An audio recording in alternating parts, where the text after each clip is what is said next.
Anyway, here to answer that question, former Democratic strategist Dan Turrentine is with us, along with Fox and Friends weekend co-host Charlie Hurt. All right, Dan, that is your party. Is there anything that you heard me say in that monologue you disagree with? Sean, I wish there was, but unfortunately, for people like myself and folks that are focused on trying to win races and rebuild our majority, it's horrifying that the party just will not come to grips with the depths of its problems and do the things to get out of it. And you said it earlier, there's two big problems. The first is our leadership, such as it is terrified of being canceled. If they come out and say it's great that the border has been secured, they'll be attacked. If they say that boys shouldn't be playing girls' sports, as Gavin Newsom and Rahm Emanuel did recently, they were attacked. If they come out and say it's great that the police keep our neighborhoods safe and that they're heroic in their efforts, they'll be attacked. And the second part is we continue to have no agenda to help the real lives of real people. It's Trump derangement syndrome and this academic stuff about authoritativeness. Until we come to grips with this and start doing this work, we're going to remain in a ditch. Yeah, Dan, let me go a little bit deeper here. Because the question is, you're willing to say it. Why isn't Chuck Schumer? Why isn't, Nancy Pelosi? Why isn't Hakeem Jeffries?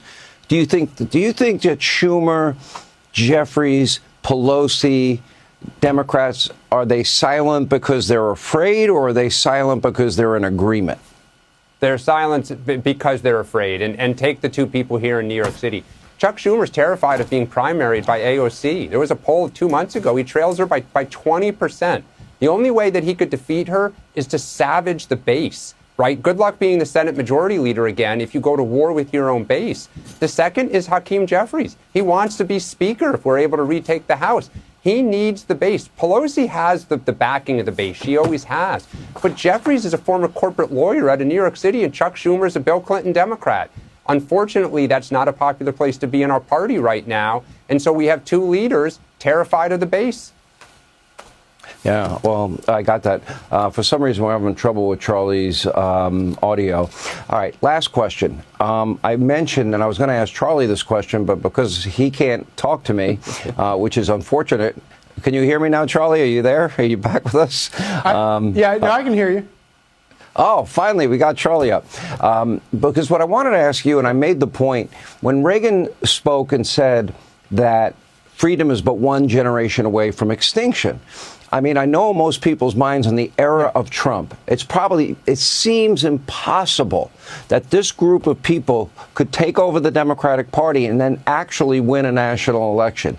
But history has shown it happens again and again and again.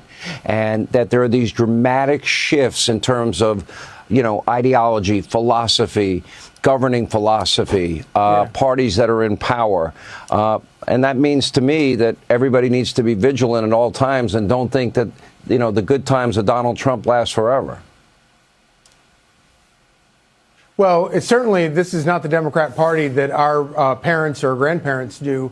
It's a far cry from that. I have to say, Alyssa Slotkin is actually right about this. When you look at somebody like Mamdani, he is the next generation of leadership for the Democrat Party. I think Republicans have also sort of turned to a new generation of politicians, but they're people in the mold of Donald Trump or Donald Trump himself, and that's the next generation of Republican politicians. But for the Democrat Party and going forward, I think Alyssa Slotkin is going to have to worry about the fact that she could very well get primaried and be replaced by somebody who is far more in the mold of Mamdani than the moderate that she claims to be. And I think it's really interesting that you have these socialists who are cropping up in places. Where are they cropping up? They're cropping up in places that have been run by Democrats unilaterally for decades. And if you want to know where housing is the most expensive, it's in New York City. And that's why they're turning to socialism. And why is housing so expensive in New York City? Because Democrats have all of these laws that are supposed to lower the price of housing. It doesn't. It raises the price of housing. And then you let millions of illegals into the country and then put them up in hotels in the city and then force taxpayers to pay to put those people up. And then you're surprised that the cost of housing has gone through the roof. Well, these are all Democrat policies, and this is a rejection of their entire platform. And so, that is the future of the Democrat Party. Dan, that's your party. You're welcome to join us any day you want. We'll roll out the red carpet for you. I promise. I'll get you a meeting with President Trump. You just have to denounce the radicals that run your party, and you're a Republican, and we will baptize you in the name of Ronald Reagan, Newt Gingrich, and Donald Trump. I wouldn't be allowed home for Thanksgiving. I might go just for kicks and giggles and watch the turkey legs get fired, across the table. All right. Thank you, guys.